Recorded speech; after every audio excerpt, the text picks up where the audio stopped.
मैं वो रात कभी नहीं भूल सकता। जिस पिज़्ज़ा शॉप में मैं काम करता हूँ वहाँ पे मेरी शिफ्ट ख़त्म हो चुकी थी। मैं रेडी हो रहा था घर जाने को, तभी वो फ़ोन बजा। उस रात काउंटर पे मैं ही अकेला काम कर रहा था, तो मैंने ही फ़ोन रिसीव किया। लेकिन कोई बात ही नहीं कर रहा था, इसीलिए मैंने फ़ोन रख दिया। कुछ 1 मिनट बाद फिर से वो फ़ोन रिंग हुआ। मैंने फ़ोन रिसीव किया, तभी भी साइलेंस ही था। मैं फ़ोन फिर से रखने ही वाला था, तब मैंने एक कोल्ड और वीक साउंड सुनी फ़ोन से। वो आवाज़ किसी ओल्डर वूमन की थी। उसने कहा उसे रेगुलर चिकन पिज़्ज़ा चाहिए। मैं फ़ोन पे तो शांत रहा, लेकिन अंदर से तो मैं उस बूढ़ी औरत को गालियाँ दे रहा था। मैं अपनी शिफ्ट ख़त्म करके घर जाने ही वाला था, तभी उसका फ़ोन आया था। मैंने अपने बॉस को कहा कि कोई तो पिज़्ज़ा डिलीवरी ऑर्डर कर रहा है। मेरे बॉस ने कहा मुझे वो पिज़्ज़ा डिलीवर करना होगा। पहले तो मैं बहुत अपसेट हुआ, लेकिन मैंने सोचा कि मुझे इसका टिप भी मिलेगा, और बूढ़े लोग बहुत ही ज़्यादा अच्छी टिप देते हैं। मैंने एड्रेस नोट डाउन किया और मैंने उसे कहा कि मैं वहाँ पे जल्दी आ जाऊँगा, लेकिन उसने पहले से ही फ़ोन कट कर दिया था। वो काफ़ी स्ट्रेंज था और रूड था। मेरे बॉस ने मुझे डिलीवरी के बाद घर जाने को कहा, क्योंकि वापस आने तक तो पिज़्ज़ा शॉप बंद हो चुका होगा। तो कुछ 11 बजने से थोड़ी देर पहले ही मैं अपने गाड़ी में बैठा और पिज़्ज़ा डिलीवरी करने के लिए निकल गया। दिए हुए घर का एड्रेस काफ़ी शांत जगह पे था। जीपीएस की मदद से मैं एड्रेस लोकेशन पे पहुंचा। वो काफ़ी शांत और 1 फ्लोर का घर था।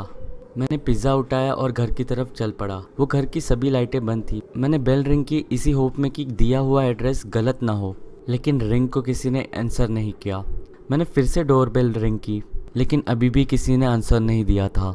मैं अभी वहाँ से निकलने ही वाला था, तभी मैंने अपना सर राइट साइड में घुमाया और मैंने देखा कि वहाँ पे खिड़की पे कोई खड़ा है। मैं पहले तो काफ़ी डर गया, फिर पीछे हुआ, फिर उसके बाद मैं इवेंचुअली उस खिड़की के पास गया उस इंसान को देखने। वो एक बूढ़ी औरत थी, मिड 70s में। वो एक ब्लैंक एक्सप्रेशन के साथ मेरी तरफ स्टेयर कर रही थी। विंडोज़ के थ्रू मैंने चिल्लाया कि उसका पिज़्ज़ा मेरे पास है, लेकिन उसने कुछ रिस्पॉन्ड ही नहीं किया। इसलिए मैंने और भी चिल्ला के कहा। तभी उसकी फेस पे एक बड़ी सी स्माइल आई।